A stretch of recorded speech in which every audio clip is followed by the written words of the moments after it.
Y en la semana pasada nos quedamos en el versículo 7, así es que hoy le va a tocar a Gabo continuar con el estudio de esta noche, amén. Te voy a dejar el lugar, Gabo. Gloria a Dios. Gracias a Dios porque Él es bueno. Amén. Gracias, Señor. ¿Sí? Vamos a orar de una vez, hermanos, y vamos a dejarle así el lugar a Gabo para que comparta la palabra en esta noche. Amén. Padre, te damos gracias en esta noche. Gracias por la bendición tan hermosa y tan maravillosa que nos das de estar nuevamente delante de tu presencia, Señor. Padre, yo te doy gracias por la vida de Gabo, Señor. Te pido que lo ayudes, que tu Espíritu Santo, Señor, lo guíe en todo lo que Él va a hablar en esta noche. Te damos gracias por su vida, gracias por la bendición tan hermosa de permitirnos escuchar tu palabra en esta noche, Señor. Padre, prepara nuestros corazones, nuestros oídos para recibir tu palabra, Señor. Y en esta noche, Señor, sabemos que va a ser de grande bendición para nuestras vidas, Señor. Gracias, Padre, en el nombre de Jesús, nos ponemos en tus manos, Señor. Toma el control. Gloria a Dios. ¿Cómo están, hermanos? Familia. Amén. Vamos a ver. ¿Cuántos de aquí traen su Biblia?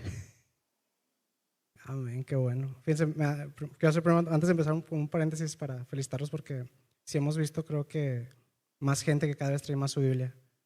Y eso es algo, a lo mejor suena muy básico, ¿verdad? Pero es muy necesario. Porque si se pone a pensar, un guerrero cuando se está adiestrando para la batalla no aprende viendo a otros. O en este caso, a lo mejor viendo una pantalla, que es una bendición, ¿verdad? Pero el hecho de nosotros tener la Biblia física nos sirve mucho para, no sé, a lo mejor el pastor dice algo importante y usted puede marcarla. Usted, cuando un guerrero está adiestrándose con la espada, se acostumbra al peso de su arma y si le hacen los callos, si le hacen las marcas. Entonces, cuando usted necesita después, oye, ¿dónde está Nehemías? De volada lo encuentra. O si le tiran una curva que, oye, sácame Macabeos, ahí dice que, espérame, ese no. Cosas así. Es importante conocer nuestras armas del Espíritu. Pero esa es otra prédica. Entonces, vamos a comenzar con lo que es el día de hoy. Vamos a continuar con Ruth. Creo que sí fue Ruth la que compartió la semana pasada. Estábamos viendo Hechos 14 del 1 al 7. Hoy vamos a continuar, pero con Hechos del 8 al 20. Y vamos a estar hablando de Pablo y Bernabé en Listra. Y fíjense, me parece bien curioso que hace como una semana empecé a leer un libro que se llama Dioses que fallan y habla sobre la idolatría. Y luego el miércoles el pastor se me acerca al final y me dice, oye, ¿quieres predicar el miércoles? Le digo, sí, está bien. Pues que voy abriendo la Biblia y veo que este pasaje mismo también habla sobre idolatría. Y no sé, se me hizo muy curioso.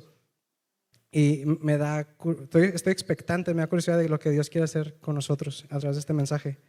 Y la primera frase que quería compartirles, si le puedes dar, es que es una frase de Juan Calvino que dice, el corazón del hombre es una fábrica de ídolos. Esta, si la piensas, o sea, sí está fuertecita. O sea, nuestro corazón fuimos diseñados para adorar a alguien. Entonces, constantemente, si no está Dios ocupando ese trono, nuestro espíritu va a estar con esa hambre buscando, no como el león rugiente buscando a qué devorar, ¿verdad? Pero sí va a estar buscando a quién adorar todo el tiempo. No, si le puedes dar, Alex, para ver lo que vamos a aprender el día de hoy. ¿Qué vamos a aprender hoy? O más bien a reaprender o reforzar. Que nuestro Señor Jesucristo es el único Dios vivo y verdadero a quien debemos adorar y el único a quien podemos entregarnos totalmente. Y basado en esto es que el título del mensaje del día de hoy es Proclamando al único Dios vivo. Tenemos un Dios vivo que es el único digno de adoración y tenemos una proclamación, o más bien una misión, que es proclamar su mensaje. Si le puedes dar la siguiente, Alex, porfa. Para entrar en contexto, vamos a ver quién es, cuándo, dónde y por qué. ¿Dónde estamos? Bueno, con Ruth nos quedamos en que los apóstoles Pablo y Bernabé, que son los apóstoles que están dentro de su primer viaje misionero, estaban huyendo de Iconio por culpa de los judíos. Entonces, los personajes que tenemos aquí son Pablo y Bernabé, el pueblo de Listra, que dentro de este pueblo vamos a hablar sobre un hombre cojo y un sacerdote especialmente. Están los judíos de Antioquía e Iconio, que estaban persiguiendo a Pablo y a Bernabé, y vamos a descubrir que también había nuevos discípulos en esta ciudad. Si le das a la siguiente, Alex. ¿Cuándo sucede esto? Aproximadamente año 47 o 48 después de Cristo.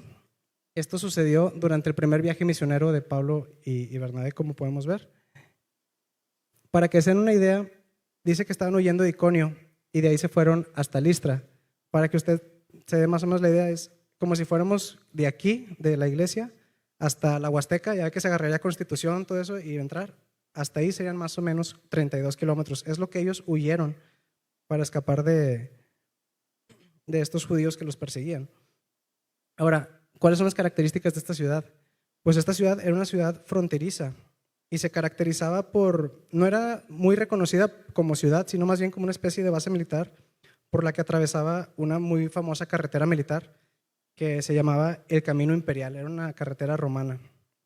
Y por lo mismo tenían muy buena economía en ese lugar. Otro dato interesante es que ahí no hay registros de que hubiera una sinagoga judía. Sí había judíos, como vamos a leer en un momento, pero no tenían una sinagoga. Lamentablemente lo que sí tenían era un templo dedicado a Zeus. Y por lo menos se menciona un sacerdote, no sabemos si tenían más. No sabemos tampoco cuánto tiempo estuvieron Pablo y Bernabé en ese lugar.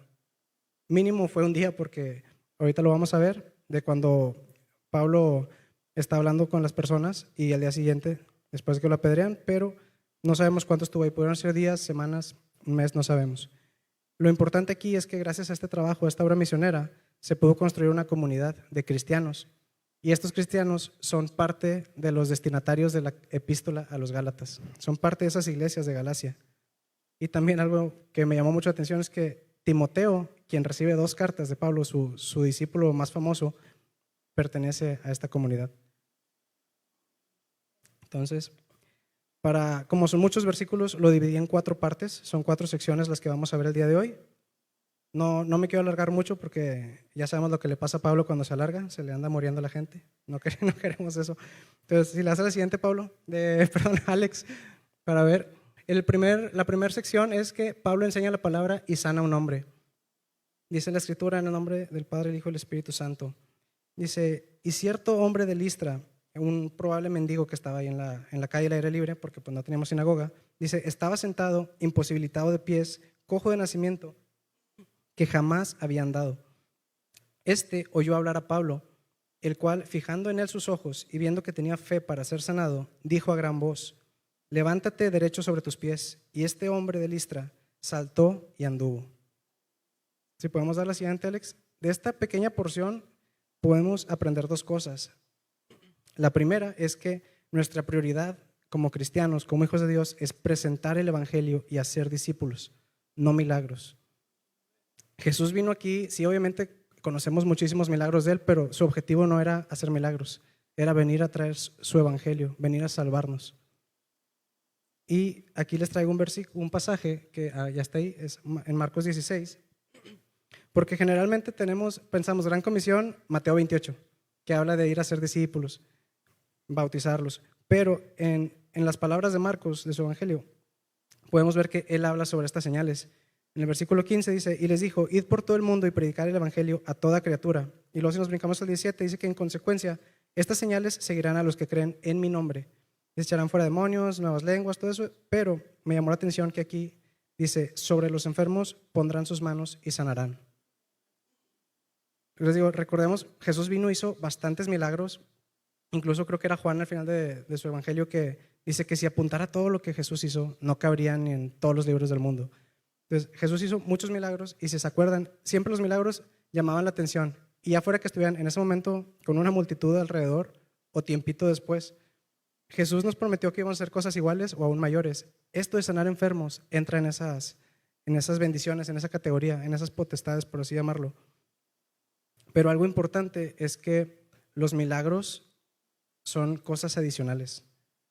Son bendiciones que todos queremos, pero a veces también pues, se requiere un compromiso con Dios. No podemos nada más estar pidiendo dame, dame, dame. Entonces, no puede haber algo adicional si no hay que añadirlo. Dale la siguiente, Alex, porfa. Bueno, aquí estoy proyectando mi hambre, pero dice, pedir la bendición de Dios es como pedir la catsup sin las papas. O sea, Dios te va a decir, ¿dónde te la pongo? Es como si, oye, te va a decir, me estás pidiendo el caldo sin un plato. O sea, no te puede depositar la bendición si no está también el presente. Ahora, Dios es soberano, Él puede hacer milagros en creyentes y no creyentes. No digo que no pueda hacerlo, pero Él nos llama a ser discípulos, no milagros. Eso es algo secundario, que si se da, gloria a Dios, y si no, también gloria a Dios. Nosotros debemos enseñar a la gente a buscar a Dios, no los milagros. Porque como hijos suyos, debemos estar conectados con Él, debemos buscar el rostro de Dios y no sus manos. Eso es lo importante. Ahora, si le das a la siguiente, Alex, porfa. Dice, ¿y qué con la gente que solo busca los milagros, los beneficios? Porque pues se acuerdan que Jesús hace un milagro como la multiplicación del pan y todos estaban ahí. Bueno, pues precisamente después de la alimentación de los 5,000 y de caminar sobre el agua, Jesús les contesta a los discípulos sobre este tipo de personas. Bueno, de hecho, los exhorta a ellos porque les dice, Jesús les contestó, les digo la verdad, ustedes quieren estar conmigo porque les di de comer, no porque hayan entendido las señales milagrosas. No se preocupen tanto por las cosas que se echan a perder, como la comida. Pongan su energía en buscar la vida eterna que puede darles el Hijo del Hombre, pues Dios Padre me ha dado su sello de aprobación. A veces nos queremos conformar con las bendiciones. Suena raro, pero nos queremos conformar con las cosas buenas que Dios nos da, cuando al final de cuentas nada nos va a dar la plenitud que Él nos da. Solamente Él puede llenar ese hueco en nuestro corazón, por llamarlo de una manera. Si se acuerdan, el pueblo de Israel rebosaba de milagros y de bendiciones, comían maná del cielo todo el tiempo y aún así se la vivían quejándose. Caminaban abajo de un milagro, o sea, ya ven que estaba la nube de fuego y la columna, todo, y aún así se quejaban. Nunca les faltó comida, pero gracias a Cristo nosotros tenemos el pan de vida. Dice Jesús, yo soy el pan de vida, el que a mí viene nunca tendrá hambre y el que en mí cree no tendrá sed jamás. Y luego también, dale la siguiente, Alex, por favor. Bueno, es el que acabamos de leer, el que sigue. Los milagros son pinceladas que Dios hace por aquí y por allá para restaurar y embellecer su obra y que a través de esta alabemos al artista, no a la pintura. Los milagros que Dios hace son para que alabemos al artista y a veces nos quedamos viendo el retrato. Dios quiere hacer un autorretrato suyo, no se trata de nosotros, siempre se va a tratar de Él. Y a lo mejor se puede preguntar también, dale la siguiente, Alex, ¿qué hay de los que hacen milagros y son falsos maestros? Porque hay muchos, de hecho hace poco, bueno, unos meses estudiamos también de Simón el Mago y toda esa gente aquí, el mismo libro de Hechos. Mateo 7, 21 al 23 nos da la respuesta, que dice, no todo el que me dice Señor, Señor, entrará en el reino de los cielos. El 22 dice, muchos me dirán en aquel día, Señor, Señor, y en tu nombre hicimos muchos milagros. Pero ¿qué les dice Jesús? Entonces les declararé, nunca os conocí, apartados de mí, hacedores de maldad. Sanar a una persona no es malo. Levantar a un muerto no es malo. El problema es para qué lo haces. ¿Estás buscando tu propia gloria o estamos buscando la de Dios? Un muy buen ejemplo que a mí me sorprendió desde las primeras veces que lo empecé a escuchar, la pastora Julianita. Muchas veces, bueno, no muchas veces, pero sí varias veces ha salido aquí el tema que cuando una persona, una hermana, falleció y fue levantada de los muertos, o muchas sanidades que han platicado aquí, y me llama mucho la atención que la pastora Julianita siempre recalca, no fui yo, fue Dios. Esa es nuestra respuesta, esa es la que siempre deberíamos responder, porque no se trata de nosotros. Dice, pues aquí también, así como un pincel no dice yo hice el retrato, nosotros no podemos decir que sanamos a alguien, que hicimos un milagro, porque el poder viene de Dios, no de nosotros. Lo segundo que aprendemos de estos versículos es que la fe práctica se vive y se ve. Cuando estaba leyendo esto, me acordaba mucho de un pasaje de Mateo también, en Mateo 9, que dice, y sucedió que trajeron un paralítico tendido sobre su cama. Es la parte que estaban, creo que eran 4 amigos, si no me equivoco, y lo bajaban por el techo. Y dice, y al ver Jesús la fe de ellos, dijo el paralítico, te animo, hijo, tus pecados te son perdonados. Le dice, levántate, toma tu cama y vete a tu casa. Entonces él se levantó y fue a su casa. Y la gente que estaba ahí viendo se maravilló y glorificó a Dios, porque había dado potestad a los hombres. Pablo también vio la fe de este hombre. No nos explica cómo. Probablemente, pues no dudo que Pablo tuviera un don de discernimiento, pero en este caso yo pienso que la fe de este hombre era parecida a la de estos amigos y el paralítico. Una fe que se podía notar.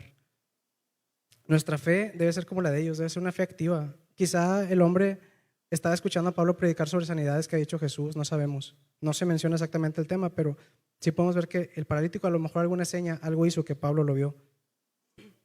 Y algo bien importante es que la fe no solamente está ligada a cosas de sanidad. El caminar en fe es depositar nuestra confianza completamente en Dios. Sé que cuando hablamos de fe, a lo mejor muchos pensamos en la definición de Hebreos 11:1, de que la fe es la certeza de lo que no se puede ver. Pero yo le compartía hace poco, estamos llevando el TCD con adolescentes, y les platicaba una definición que yo tengo, que es: una fe real y práctica es descansar totalmente en Dios. Esto implica confiar en que tenemos un Dios infinitamente sabio y soberano que nos ama y está en total control de todo. Por tanto, mi obediencia nunca estará condicionada por las circunstancias, pues sé que el resultado que Dios promete siempre será el mejor, aunque mis ojos no puedan verlo. Y le compartí esto a los chavos, porque no me acuerdo de qué estamos hablando, ahorita estamos viendo números, creo que estábamos también con ese libro, y platicamos sobre la fe, y siento que fue de mucha bendición para ellos esa plática, porque en nuestra vida cristiana no andamos por fe. No andamos por vista, como esta gente, andamos por fe. Y volviendo aquí a lo de Pablo, me parece muy triste que cuando Jesús hizo el milagro del paralítico, estaba entre judíos, tenían su sinagoga ahí, que había mucho fariseo, mucho hipócrita tal vez, pero al final de cuentas sabían a quién adorar, sabían hacia dónde ver. Esta gente no tenía una sinagoga. ¿Qué fue lo que hicieron? Volteaban a lo que ellos conocían. Ahorita estábamos cantando, creo que es Romanos 10 o 8 o 10, que dice: cuán hermosos son los pies de los que anuncian la paz, porque ¿cómo creerán en aquel que no han oído? Eso es lo que estaba pasando aquí. Ellos no habían oído de Jesucristo, no habían oído de Dios. Los pocos judíos que estaban ahí quizá no estaban activos o estaban apartados por alguna razón. Y de ahí podemos pasar al segundo punto, a la segunda sección, que es: la gente comienza a adorar a Pablo y a Bernabé. Usted se preguntará por qué. Vamos a leerlo. Viendo el milagro, dice: entonces la gente, visto lo que Pablo había hecho, como decía, estaban guiados por la vista, no por la fe. Dice que el pueblo alzó la voz en lengua licaónica, que era una de las muchas lenguas nativas de ese lugar, y dijeron: dioses bajo la semejanza de hombres han descendido a nosotros. Aquí un paréntesis, creo que sí lo puse. La palabra homoiou significa con apariencia de. O sea, en otras palabras estaban diciendo: dioses disfrazados de hombres han descendido a nosotros. Y a Bernabé lo llamaban Júpiter y a Pablo Mercurio. Aquí en su Biblia tal vez en lugar de Júpiter y Mercurio dice Zeus y Hermes. No se confunda con esa parte, simplemente es porque Zeus y Hermes son los dioses griegos y los romanos, digamos que tradujeron los nombres, pero son los mismos. La Biblia original, si la leen en griego, pues sería Zeus y Hermes, pero por eso no se preocupe. Dice que entonces, llamaron a Bernabé Júpiter y a Pablo Mercurio porque este era el que llevaba la palabra. Si se acuerdan la película de Hércules, Zeus era el fuertote, el papá de Hércules, y Hermes era el monito azul que tenía alas aquí en la cabeza, que volaba con un bastoncito. Él era el mensajero de los dioses. Entonces dice: y el sacerdote de Júpiter, de Zeus, dice, cuyo templo estaba al frente de la ciudad, trajo toros y guirnaldas delante de las puertas y juntamente con la muchedumbre quería ofrecer sacrificios. Y vamos al tercer punto. Lo que podemos aprender de esta porción es que la idolatría es aquello que ocupa el lugar de Dios. Los ídolos, es bien fácil a lo mejor decir: no, yo no tengo ídolos, porque sobre todo yo creo como cristianos pensamos ídolos y, no, las imágenes. Pensamos en la iglesia vecina, pero los ídolos no solamente son externos, hay muchos ídolos internos. Y esos yo creo que hasta pueden ser más peligrosos porque a veces no nos damos cuenta. No es lo mismo ver un cuadro que ver algo en nuestro corazón. La idolatría, creo que puse aquí también la definición, si le puedes dar, Alex. Vamos a leer primero este pasaje que les puse, porque Pablo nos exhorta a huir de la idolatría. Dice: por tanto, amados míos, huid de la idolatría. Y lo compara con una doctrina de demonios. Dice: no quiero que vosotros hagáis partícipes con los demonios. Dice: o provocaremos a celos al Señor. Y pregunta: ¿somos más fuertes que Él? En Éxodo dice que nuestro Dios es un Dios fuerte y celoso, y nos ordena que no tengamos dioses ajenos delante de Él. Si se acuerda, pues ese es el primer y más grande mandamiento. Después está el de amar al prójimo como uno mismo, pero el primero siempre ha sido Dios. Dice ahí en Marcos precisamente, dice: el Señor nuestro Dios, el Señor uno es. Y amarás al Señor Dios con todo tu corazón, con toda tu alma, con toda tu mente, con todas tus fuerzas. Y por eso tenemos, si quieres algo siguiente, un ídolo es todo lo contrario, está ocupando lo mismo que te está pidiendo Dios. Dice, un ídolo es cualquier cosa que ocupa el lugar de Dios en tu vida, aquello que amas con todo tu corazón, con toda tu alma, con toda tu mente y en lo que ocupas todas tus fuerzas.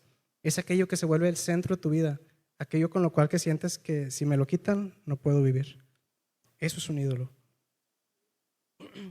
Gracias a Dios, no a nosotros obviamente, gracias a Dios tenemos la verdad y Dios está en nuestro corazón. Pero esto no significa que podamos condenar a los que no lo tienen. Y ahí está el punto 4 que podemos aprender de esta porción, que dice, necesitamos un corazón compasivo. Dice, Listra buscaba agradar a su Dios, porque como vimos ahorita, no conocían a nuestro Dios. Dice, al no conocer a un Dios vivo y no tener la revelación del Espíritu Santo, adoraban a dioses falsos y a dioses equivocados. La pregunta es, si Pablo ya les había predicado, ¿por qué se alborotó así la ciudad?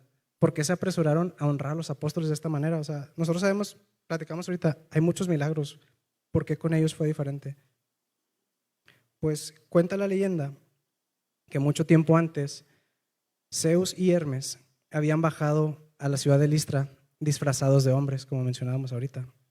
Pero nadie los reconoció, más que 2 personas. Entonces dicen que Zeus y Hermes se enojaron tanto que destruyeron todo Listra, con excepción de estas 2 personas. Muy probablemente el pueblo conocía esta leyenda del lugar y dijeron, no nos vuelve a pasar. Entonces, serán o no serán, quién sabe, pero vamos a rendir sacrificios al templo. No querían volver a pasar por lo mismo. Y esta es cosa mía, pero yo estaba meditando en este pasaje y yo pienso que a Bernabé le pusieron Zeus y a Pablo Hermes porque, si usted se acuerda, capítulos atrás en Hechos 9 y en el 13, decía, cuando Pablo se convirtió, pues le tenían miedo. Bernabé fue el que lo ayudó a entrar al círculo. Entonces probablemente, no a lo mejor que fue una autoridad, porque vemos en el capítulo 13 que el Espíritu Santo llamó a los 2 a que fueran juntos. Pero probablemente yo pienso que quizás Saulo o Pablo le tenía como un aprecio o un respeto especial a Bernabé y por eso lo veían como una autoridad. Todo esto me lleva a pensar que muchas veces los idólatras también entienden mejor lo que hay que hacer. Porque un idólatra, ¿qué hace? Naturalmente va y adora. Y a nosotros a veces nos cuesta, incluso arriba del altar, a veces cuesta levantar las manos, a veces cuesta cantar, o estábamos aquí abajo y nos cuesta dar un brinquito, nos cuesta danzar, nos cuesta aplaudir. Y meditaba en eso y no sé, como que me dolió, porque es algo que al menos a mí me pasa a veces. A veces como que pesa más el sueño o lo cansado, mal humor, el hambre, cualquier cosa. Y nos olvidamos y luego vemos a personas haciendo filas con casas de campaña para entrar a un concierto, para comprar cosas. O nos vamos a otras culturas, los musulmanes, ¿cuántas cosas no hacen? Una pregunta que Dios me hacía es, ¿cómo puedo saber si tengo ídolos? ¿Cómo identificarlos? Especialmente los internos que decíamos son más difíciles de ver. Y me daba como estas preguntas. ¿Qué de lo que tienes es algo con lo que no podrías dejar de vivir? ¿Qué le quitaría el valor a tu vida si lo pierdes? ¿Qué le da significado a tu vida? ¿Qué te hace sentir importante, amado, seguro? ¿O qué te da un sentido de belleza? Cualquier cosa se puede convertir en un ídolo. Cualquier cosa. Puede ser el celular, redes sociales. Quiero tener una casa, quiero tener un carro, un estatus social, no sé, un reloj, un grupo de amigos, un grupo social, la pareja, los padres, los hijos se pueden convertir en un ídolo. Las autoridades, oye, es que tal predicador de tal iglesia. Todo se puede convertir en un ídolo. Nosotros mismos podemos ser nuestro propio ídolo. Por eso lo importante es darle lugar a Dios. Él es el que siempre tiene que ser el primer lugar. Entonces, a la siguiente, ¿cómo le hacemos? ¿Qué hacemos? Oye, que ya identifiqué mi ídolo. A lo mejor soy yo, a lo mejor es mi mamá, mi teléfono, mi iPad, lo que sea. ¿Qué voy a hacer? Y aquí en Miqueas 6 al 8 tenemos la respuesta. Dice, ¿con qué me presentaré ante Jehová y adoraré al Dios Altísimo? Y pregunta más abajito, dice, ¿con holocaustos? Y en el 8 nos da la respuesta Dios. Dice, oh hombre, Él te ha declarado lo que es bueno y qué pide Jehová de ti. Solamente hacer justicia y amar misericordia y humillarte ante tu Dios. Y en la versión Nueva Traducción Viviente puse también el 8. Dice, lo que Él exige de ti es que hagas lo que es correcto, que ames la compasión y que camines humildemente con tu Dios. Como decíamos ahorita, Pablo tenía ese corazón de compasión. Ellos llegaron a esa ciudad gentil. Ellos pudieran haber dicho, no, ellos no son judíos, bríncatela. Son paganos. Mira, porque decía que el templo de Zeus estaba a la entrada de la ciudad. Ellos pueden haber llegado de que, hijo, no, aquí no, al que sigue. Pero ellos tuvieron ese corazón compasivo. Y así vamos a la tercera sección, por favor, Alex. ¿Qué pasa aquí? Pablo y Bernabé se dan cuenta de lo que está pasando e intentan detenerlos. Ahorita arribita veíamos que ellos hablaban en lengua licónica, que era la lengua de ahí. Pablo y Bernabé no hablaban esa lengua. Entonces yo creo que cuando empezaron a ver todo el alboroto, a lo mejor las columnas de humo, no sé, se dieron cuenta y cuando lo oyeron, los apóstoles Bernabé y Pablo rasgaron sus ropas.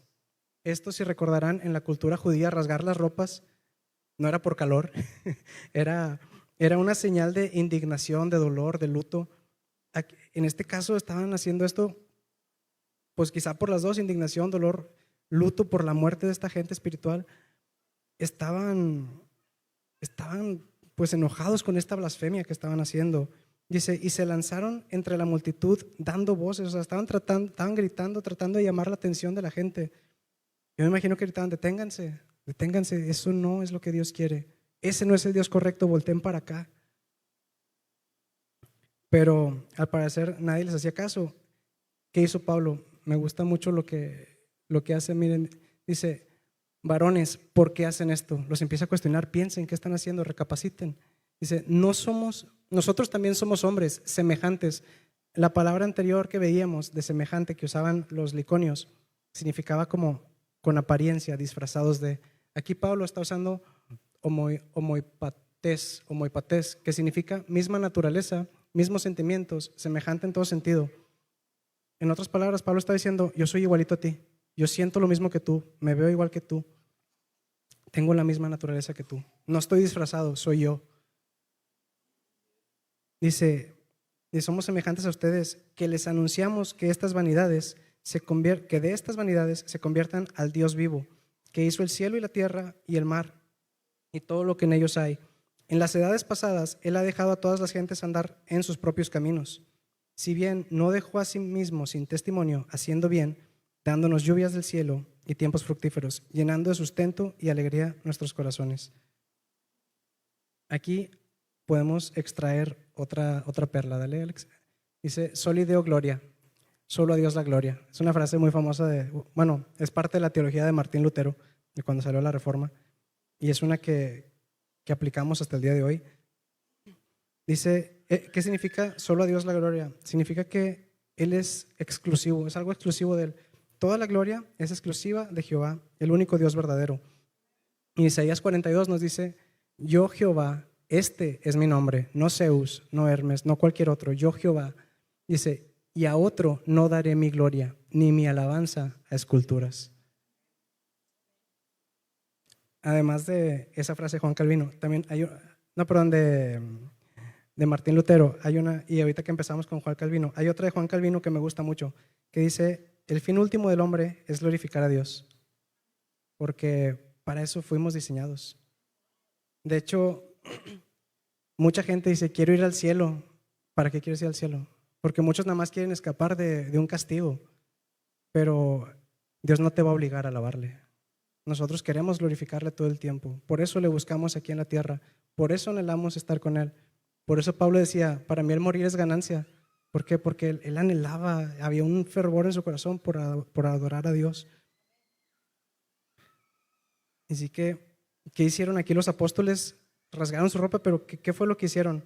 Los apóstoles entendían, cuando se enteraron de esto y que estaban tratando de llamar la atención de esta gente, entendieron que no hay mejor manera de tumbar una mentira que con la verdad. Y no hay mejor verdad. Sí, dale la siguiente, Alex, por favor. Dice, y no hay mejor verdad que la verdad de Dios. El engaño y la idolatría se vence con la verdad del Evangelio. Solamente conociendo al Dios verdadero es que van a dejar la idolatría, porque si tú le dices a alguien, oye, Zeus es el bueno, bueno, Zeus es el bueno.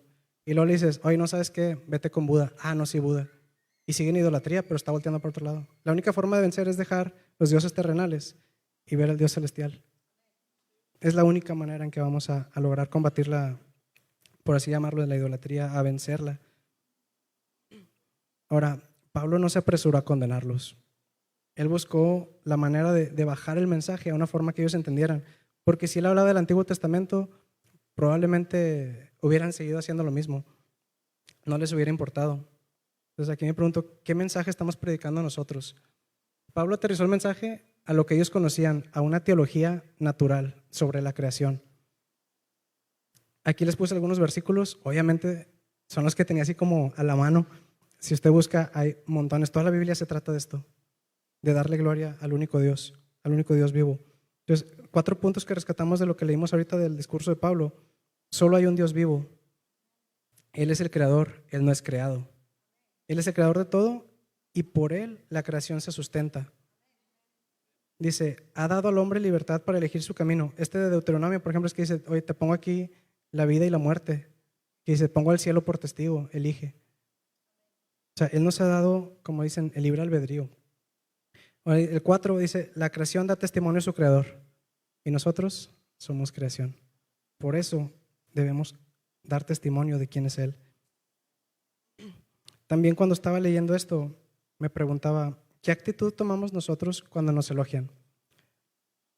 ¿Qué hicieron los apóstoles? Porque yo me ponía a pensar, Pablo, yo creo que es el ser humano más admirado de la Biblia, o al menos para muchos. Y la verdad, Pablo, yo creo que él sí hubiera podido a lo mejor decir, sí, sí soy. Tengo hambre, tráeme de comer y tú abanícame. No sé. O sea, pudieron haber pedido, tráeme más sacrificios de que no los quiero en el templo, tráemelos aquí. Pudo haber pedido cualquier cosa en ese momento, viviendo una farsa. Claro, después lo iban a descubrir, pero pudo haberlo intentado, pudo haber aprovechado de la gente. Pero eso no fue lo que pasó, sino que Pablo, junto con Bernabé, se lamentó por esta reacción de la gente, porque su anhelo era glorificar a Dios, no glorificarse a sí mismo. Incluso él pudiera haber dicho, me lo merezco por mi esfuerzo, estoy en peligro de muerte, me vienen persiguiendo desde quién sabe dónde. Pero si se acuerdan en Filipenses 3, Pablo nos dice, tengo esto y esto y esto y esto y un montón de credenciales, dice, pero todo lo estimo por basura, por amor de aquel que murió por mí. Dice, los halagos, yo tenía los halagos son como un chicle, dices, lo masticas, se disfruta solito, pero no se mastica de más ni se traga. La hermana Rosario dice, pues son como un perfume, lo hueles y órale, qué rico, pero no te lo tragas, porque al final te hace daño. Entonces, ¿cuál es la actitud que debemos tener ante los halagos? Pues en Romanos 12:3, Pablo nos da esa respuesta también. Dice, digo pues por la gracia que me es dada a cual que está entre vosotros, que no tenga más alto concepto de sí del que debe tener, sino que piense de sí con cordura, conforme a la medida de fe que Dios repartió a cada uno. Debemos estimar a los demás como superiores, dice en Filipenses, o Pedro, no exactamente, dice, como superiores, esperando a que Dios nos exalte, no exaltarnos nosotros. Dios a su debido tiempo nos va a exaltar, si Él lo considera. Y, híjole, pues les digo, se me hace bien triste esto también, que muchas veces no es que nos crezcamos, sino que desvalorizamos también el esfuerzo. Y por si acaso, entre aquí un paréntesis, dice, nuestro valor en Cristo no está condicionado por qué tanto sirvamos en la iglesia, ni cuánto sepamos de la palabra, o cuánto tiempo pasemos orando. Su amor no depende de nosotros, ni de otros, depende exclusivamente de Dios. Nuestro amor, no hay nada, ni lo alto ni lo profundo, nada nos va a separar de su amor. Nosotros le alabamos y buscamos glorificar a Dios, buscamos su rostro y no sus manos por eso, porque le amamos, en respuesta a que Él nos amó primero. Ahora, pues cuando estamos haciendo la tarea, como dice, siempre va a haber oposición de parte de las tinieblas, ya sea una oposición interna, una oposición externa. En este caso, la gente estaba adorando, estaban siguiendo su carne, como veíamos ahorita, es una doctrina de demonios, estaban idolatrando. Y por otro lado, vemos que si la cosa ya estaba difícil, se les iba a poner peor, porque no solo estaban perdiendo al pueblo, la atención del pueblo, sino que estaban llegando los judíos que los perseguían desde Iconio. Si vamos a la última parte del pasaje, Alex, porfa.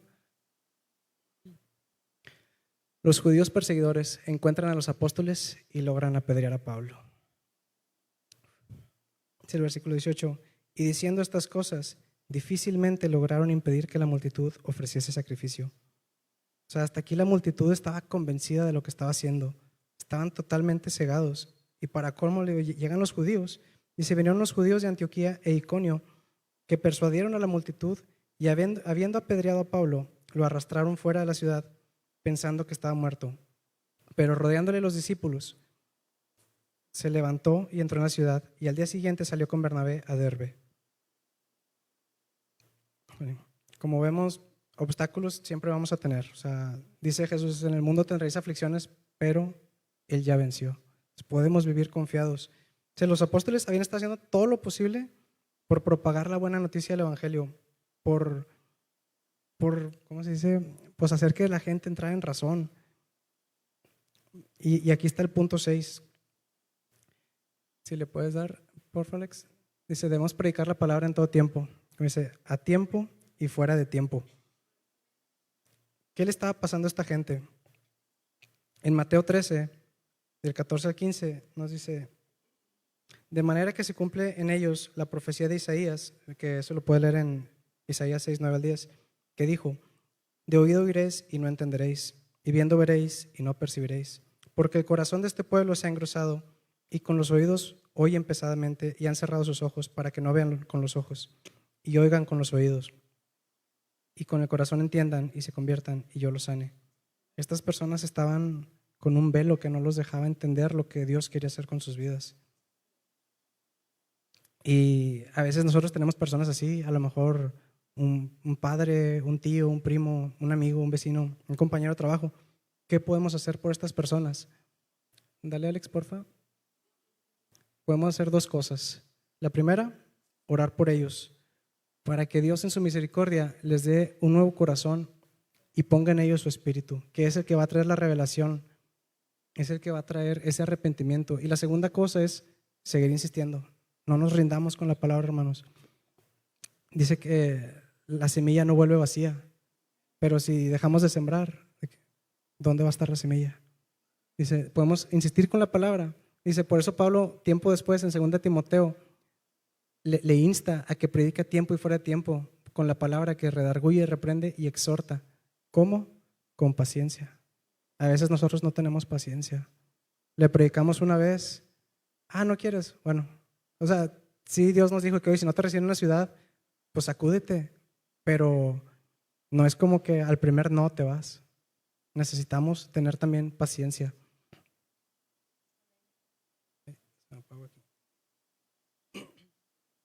Y algo que me sorprendió aquí de la gente es que, no sé, qué frágil se vio su fe en estos dioses, o por lo menos lo que estaban depositando en Pablo y en Bernabé, que tan pronto como llegaron los judíos, Pablo, por más que gritaba con Bernabé, no pudieron convencerlos de detenerse.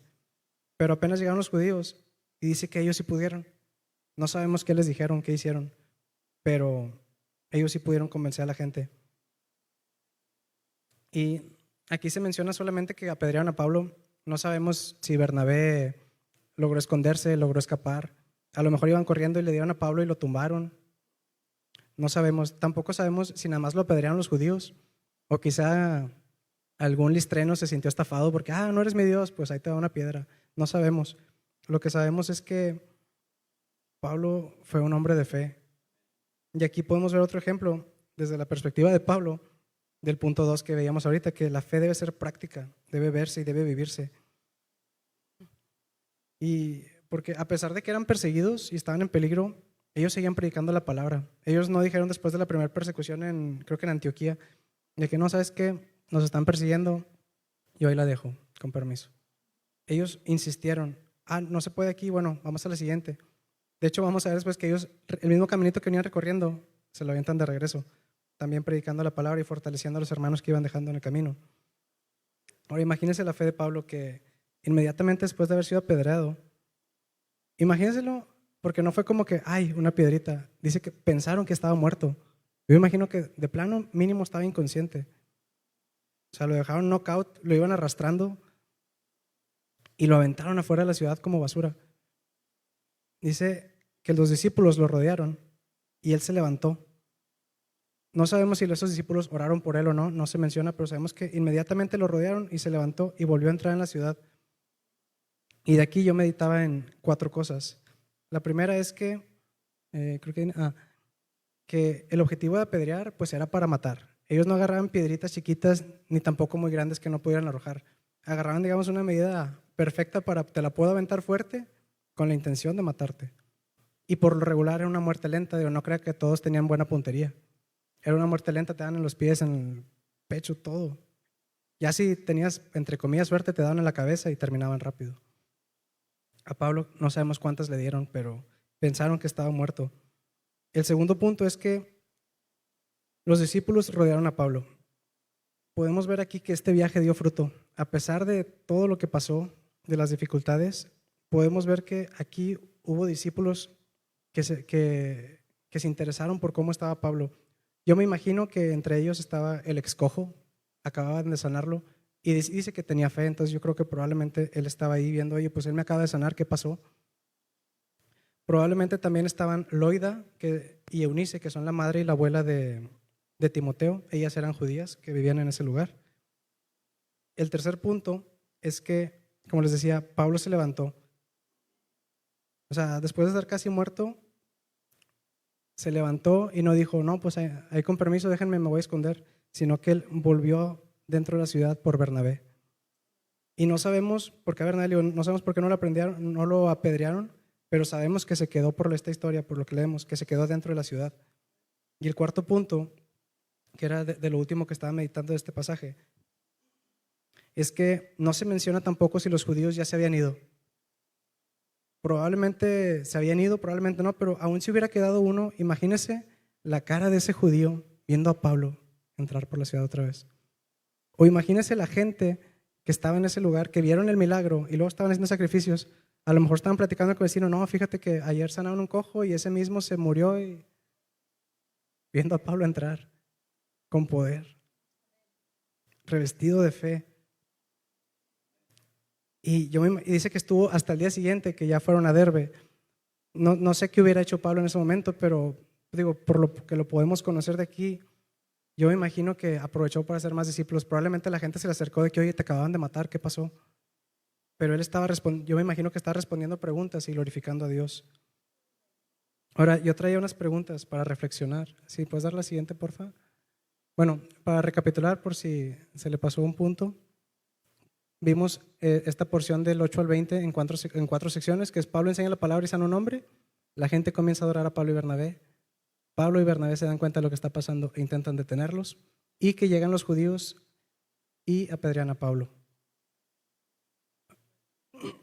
Ahora, si le puedes dar el siguiente, Alex, porfa. Yo traía estas reflexiones de tarea. No son para que las contesten ahorita, sino que son cosas que yo venía incluso meditando ahorita en el camino. O sea, si el Señor Jesucristo es nuestro único Dios verdadero y a quien debemos adorar y el único a quien nos entregamos totalmente,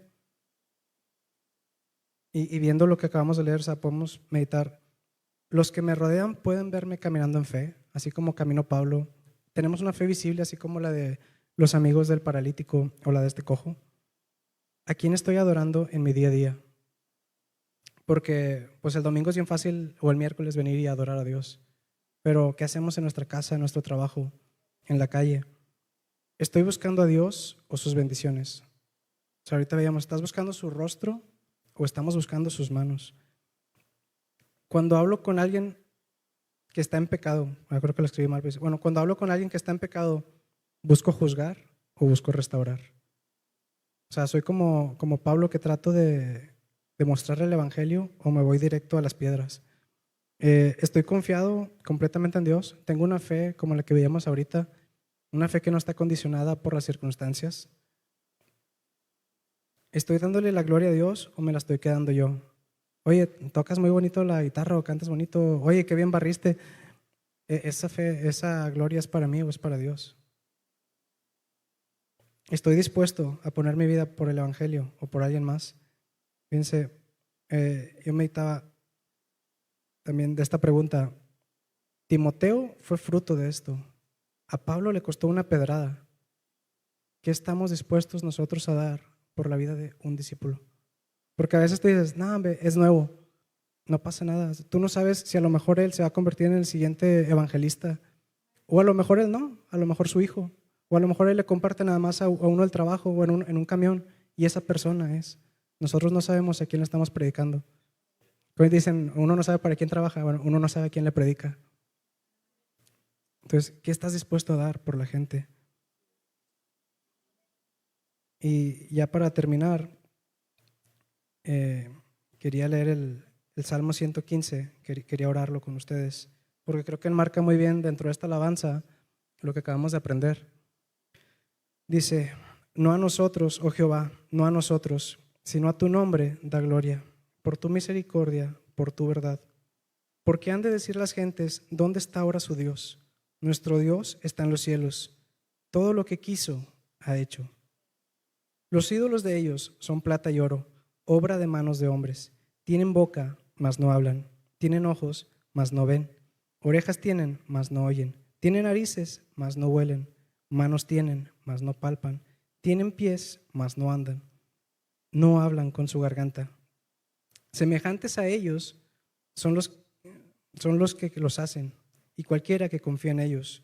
Y luego voltea a vernos y nos dice, oh Israel, que somos su iglesia, dice, confía en Jehová, Él es tu ayuda y tu escudo. Oh casa de Aarón, los servidores, confíen en Jehová, Él es tu ayuda y tu escudo. Todos los que temen a Jehová, confíen en Jehová, Él es tu ayuda y tu escudo. Dice el 12, Jehová se acordó de nosotros, nos bendecirá. Bendecirá su iglesia, la casa de Israel. Bendecirá a sus siervos, la casa de Aarón. Bendecirá a los que temen a Jehová, a grandes, bueno, a pequeños y a grandes. Aumentará bendición sobre ustedes y sobre sus hijos. Benditos ustedes de Jehová, que hizo los cielos y la tierra. Los cielos son los cielos de Jehová, y ha dado la tierra a los hijos de los hombres. No alabarán los muertos a Jehová, ni cuantos descienden al silencio. Pero nosotros, los que estamos aquí en esta hora, bendeciremos a Jehová desde ahora y para siempre. Aleluya.